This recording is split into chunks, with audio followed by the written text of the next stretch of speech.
السلام علیکم. په دې ویډیو کې غواړم تاسو ته د 11 صنف د ریاضي د شپږمې صفحې تمرین چې د دوهم فصل دویم تمرین راځي د دې حل وړاندې کوم. په لومړي سوال کې داسې ویلي دي چې کچېرې په ای بي سي مثلث کې د ای زاویه 15 واحده وي، د بي زاویه 4 واحده وي او د ای زاویه 45 درجې وي ورکړل شوي، نو د سی زاویه او باقي مانده دوه زاویې پیدا کړي. نو موږ تر ټولو لومړی غواړو دغه مثلث رسم کو، هغه په داسې شکل باندې چې داسې یو مثلث لرو. دې باندې نومونه ږدو، که چیرې دې ته ای ووایو، دې ته بي ووایو، دې ته سی ووایو. نو موږ ته د ای زاویه راکړل شوې ده 45 درجې. خیر دقیق به نه وي، دا وبښئ، خو تاسو یې فرض کړئ. او د ای زاویه موږ ته راکړل شوې ده چې هغه دلته لیکو 15 واحده، او د بي زاویه دلته راکړل شوې ده چې هغه 4 واحده ده. نو موږ نه دغه زاویه، زه به هغه په سور قلم باندې په نښه کوم شیان چې له موږ نه غوښتي دي. دغه زاویه له موږ نه غوښتې ده، او د سی زاویه له موږ نه غوښتې ده، او د دغه زاویه له موږ نه غوښتې ده.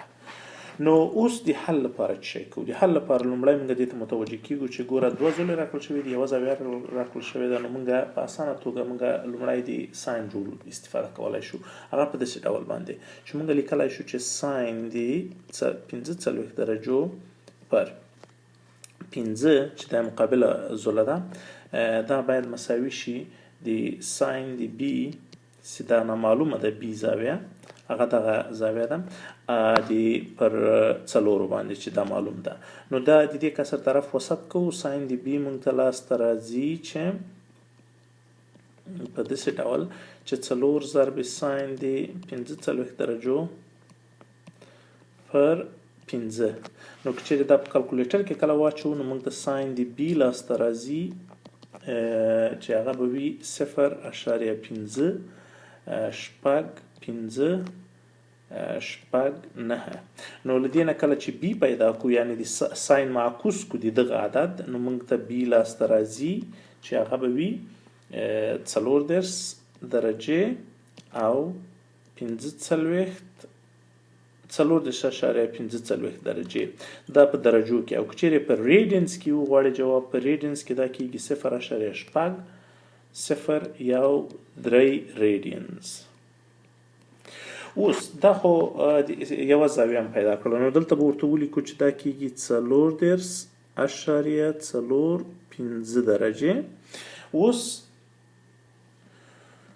موږ په دویم قدم کې د سی زاویه پیدا کوو. هغه په داسې زاویه، البته هغه په داسې ډول باندې چې موږ پوهېږو چې د داخلي مثلث زاویې چې هغه ا جمع بي جمع سی باید موږ ته همیشه 180 درجې راکړي. نو موږ A او B لرو، نو د دې لپاره C مساوي کېږي له 180 منفي 45 درجې جمع 40.45 درجې. نو دا په چې په کلکولیټر کې واچو، موږ ته C لاسته راځي چې دا کېږي 0.55 درجې. نو C ته لیکو چې دا کېږي 0.55 درجې.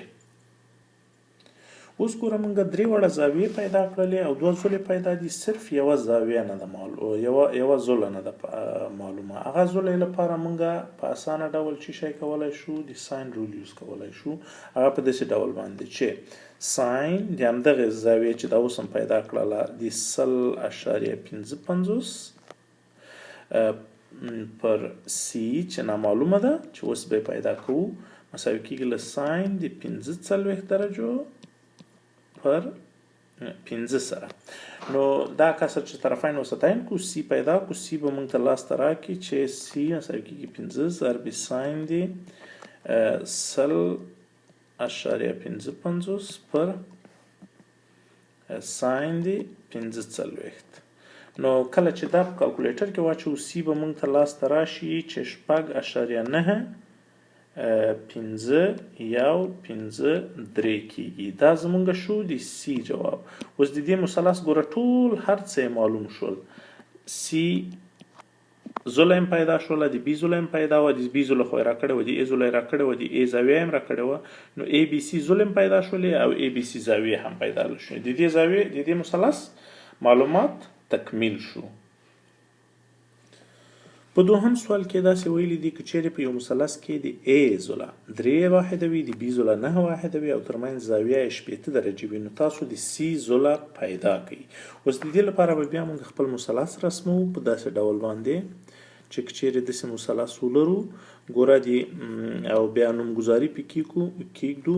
ګوره که چیرې دا د ګوره ښه موږ خو په دې باندې پوهېږو چې که چیرې دغه د A رأس وي نو دغه بیا د A ضلع ده، دا مخامخ او دا د A زاویه وي، او دغه د B زاویه وي دا د B رأس جوړیږي، دا د C ضلع وي دغه د C رأس جوړیږي. نو دا رأسونه په غټو حروفو په سر باندې د زاویې علامه او دا ضلع چې دي په وړو حروفو باندې هغه کېږي.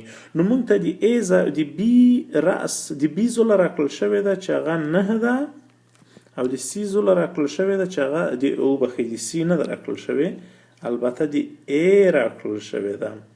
ښه دغه به زه A ته تبدیله کړم. د A ضلع راکړل شوې ده چې هغه 3 ده.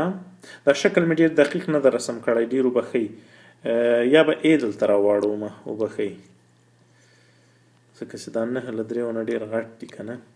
نو B 9 ده، دغه A به په B باندې واړو،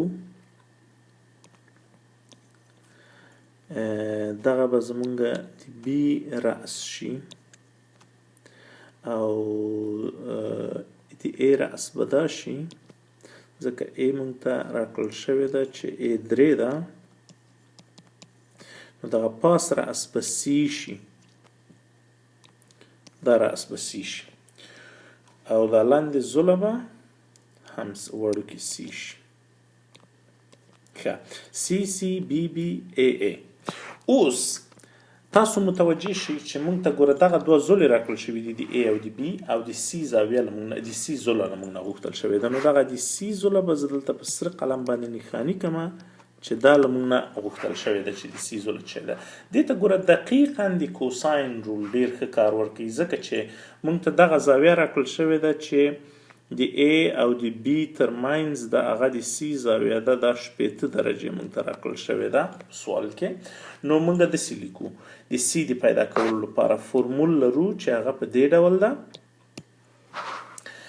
چې C مربع مساوي کېږي له A مربع جمع B مربع جمع 2AB او ضرب کوساین د C زاویه. اوس ګوره په دغه طرف کې موږ چې هر څه لرو دا ټول معلومات موږ سره شته، نو موږ یې صرف ډایرکټ محاسبه کوو. A زموږ 3 ده، 3 مربع جمع B زموږ 9 ده، 9 مربع جمع 2 ضرب A چې 3 ده ضرب B چې 9 ده ضرب کوساین د 80 درجو. اوس په دویم قدم کې پوهیږو چې دا 9 کېږي 9 جمع 1 جمع 2 ضرب 3 ضرب 9 ضرب کوساین د 80 موږ پوهیږو چې دا معمولی زاویه ده 1/2 کېږي. نو اوس موږ دا اختصارولای شو، 2 به له 2 سره خلاص شي، نو موږ به C مربع ولرو چې دا به شي 9 جمع 1 جمع 3 ضرب 9 1/11 کېږي. نو 1/11 به شي. نو د دې لپاره C چې جذر یې وباسي دا به 3 ضرب جذر دی 14 شي، یا چې په اشاري غواړي ولیکې دا به شي 10 تقریبا 10.8. نو دا شو د سوال جواب. په دې ځای کې تمرین پای ته رسیږي. که چیرې دا ویډیو مو تر اخره پورې لیدلي، مننه له ملتیا نه مو هېر مو نشي زموږ د فیسبوک صفحه لایک کړئ او د یوټیوب چینل د سبسکرپشن وکړئ تر څو له ویډیوګانو نه باخبره پاتې شئ. مننه.